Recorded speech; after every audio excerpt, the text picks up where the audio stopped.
Good morning, pandas. This is Mr. Stan. Well, it's not morning. Have a great day. But we're going to start to talk about the very last section of our covalent bond chapter. And I wish I would have gotten to this before spring break, but I didn't. So we're going to go over the last section, which involves something called polarity. It's going to involve something we've already talked about called electronegativity. So this morning, I'm just going to introduce polarity. And polarity is a pretty easy concept, so it'd be a good thing to begin our Monday morning. So these notes are found on Google Classroom, so you can definitely follow along while you're watching this video. So let's get started. First of all, in any covalent bond, as we already know, electron pairs are not taken. They're not given away. They're not, like an ionic bond transferred. They're actually shared between the two atoms. So between those two atoms, they share that electron pair, making a bond. If they shared, two pairs, a double bond; three pairs, a triple bond. We went over that before spring break. So what this means is, if you're sharing something, both atoms want that electron pair. And sometimes they don't want them equally. So what that means is that they have to sometimes fight for those pairs, basically. Now, let's, for example, have this little diagram here that's on the bottom. Oops, it went away. This diagram here on the bottom, it's representing two different atoms. There's an orange one and there's a blue one. Well, the orange and blue one have an electron pair that they're sharing in between. That's what obviously let me get my laser pointer. These things here are the electron pair. Now, both of them, both the orange and the blue, want those electrons for themselves. If you're sharing something with somebody, you both want that thing. That's why you're sharing it. So that's what these electrons are basically involved with. Two atoms sharing that electron pair. Now, that attraction for that electron pair is often called electronegativity. And every atom has a different electronegativity, which means it might have a different level of attraction for electron pairs. So from this point in the past, we've said that they're equally sharing this, that both of them want those electrons in an equal fashion. That is not always the case. Sometimes maybe the orange one wants the electrons slightly more than the blue one. And that's going to create what we call an unequal sharing of that electron pair. And that is going to cause something called polarity. So let's say if atom A here, the orange one, attracts the shared pair more than atom B. So when they come together to form a bond, things are going to happen. So they form a bond. Let's say A has a greater electronegativity. So look at this shared pair here now.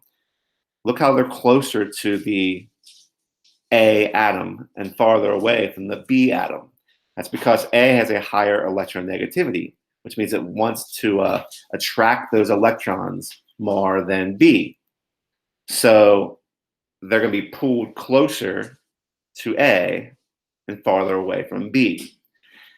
Still a covalent bond. They're still sharing these electrons, but it's going to create some effects that we're going to see today and tomorrow. This unequal sharing has a name, and that's the simplest definition I can give you for a polar bond is an unequal sharing. It's called a polar bond. It has nothing to do with being cold or the North Pole or polar bears or anything like that. Polar in this case means there's two sides to it, where one side is going to have the electrons a little bit more than the other side. So it has two poles, like the two poles on a battery, as we're going to see very shortly. So this is an unequal sharing called a polar bond. Like the poles on a battery. It has a positive and a negative side. And I guess you can probably tell already before I get to it, if you look at that diagram or that picture on the bottom, which atom is going to have the more negative side. it's going to be A because the electrons are closer to A and electrons are negatively charged. So B by default is going to be more positively charged because the electrons are farther away from it. So there's actually this within this bond, even though it's a neutral molecule, there's the same number of electrons and as protons. Since one side has a little bit more negativity than the other side, one side is going to be negative of the molecule, one side is going to be positive. That's what a polar bond causes. And we draw that, and this is kind of a different symbol we've never seen before. This little symbol here, it means partial in this case. This symbol, like partially negative on this side, because the electrons are on this side of the molecule. And this means partially positive, because the electrons are on the other side. This electron pair has more influence on this end than that end. So the A end of the molecule, of the shape of the molecule, is going to be more negative, and the B end is going to be more positive. Now that symbol is actually called a delta. You probably know the uppercase delta, which is a triangle. This is a lowercase delta, so you draw it like that, maybe sort of an upside down G, I guess, lowercase g. But that symbol means partial in this case. So there's a partial negative charge on the A side and a partial positive charge on the B side. And it's all because A has a greater electronegativity than B does. And electronegativity just means you want to attract electrons more than the other atom that has a lower electronegativity. So the electrons go to that side, making that side of the molecule more negative, and the B side more positive, creating what we call a polar bond. Okay, so when we have a polar bond, we have two poles, we call it a positive pole and a negative pole. Since there's two poles, di means two, we know that from our prefixes from our naming, we call it dipole. You pronounce it exactly like this, dipole, not dipole or anything. It's dipole. So we call this a dipole whenever we have a positive and a negative side of a molecule. That dipole can be drawn pretty easily over top of a structure, or over top of a bond, with a pretty simple technique. We just draw an arrow where the point of the arrow always points towards the negative side of the molecule, the negative side of the bond, while the positive side of the arrow actually looks like a positive sign. So let me draw one. I think it's the easiest thing. This is what a dipole would look like, this red structure. The arrow is always pointing towards the negative side, the A side, the more electronegative atom, technically, where the electrons want to be pulled towards. And look at the other end of this arrow. You just draw a little perpendicular line there to make it look like a positive, because that's the positive sign. You can draw those on your structures to tell people that this is a polar bond here. This bond is polar, or this molecule demonstrates polar characteristics, as we're going to see. And this does have a lot of, I guess, influence on the properties and structures of these atoms. Definitely the properties for sure. So dipoles are very important. So let's just look at an example, not of a polar bond as we're going to see, but I'll leave you with one last thing here. And then tomorrow we'll kind of pick up a little bit more about how we can relate this to the structures we learned before spring break, like tetrahedral and all those things, and trigonoplanar, and what that means for the overall molecule. And we'll lead into some other things. But what if the atoms have an equal electronegativity? What if they don't have different electronegativities, a different attraction for electrons? Well, we can show that with our shared pair here. It creates not a polar bond, but a non-polar bond, we call it. So if you're not polar, you don't have an unequal sharing, you are a non-polar bond, sometimes called pure covalent, a pure sharing. You're sharing the electrons equally between the bond. They're right smack dab in the middle. And we have a great example of that. Let's say we have two hydrogen atoms. Hydrogen is diatomic. It likes to share electrons with another hydrogen atom. So it has these two atoms in the middle, this shared electron pair. Well, they're right in the middle because hydrogen and hydrogen, they're both the same thing, obviously have the same electronegativity. They have the same attractiveness for electrons. So if they're sharing them equally right in the middle, there's no unequal sharing. There's no dipole formed.